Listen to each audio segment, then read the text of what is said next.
Welcome back, bakers. Today we're tackling the rise of civilizations. Well, not exactly. We're talking about proofing your dough, the bread baker's equivalent of a glow-up. Proofing, also known as the final rise, is when the magic really happens.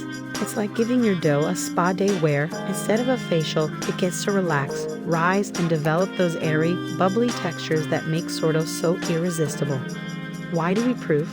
Imagine sending your dough to the Olympics without any training. Proofing is that essential training period where gluten strengthens, flavors mature, and your bread gets ready to win gold in the deliciousness category. Here's what you'll need.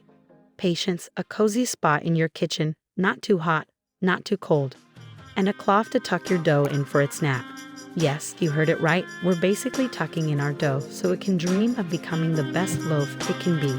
During proofing, your dough should nearly double in size. It's a bit like watching dough grow up. Sniff, they grow up so fast. Remember, great bread wasn't baked in a day. Or was it? With proofing, you're one step closer to sourdough success. So let's get that dough to its zen place and prepare for the best bake of your life.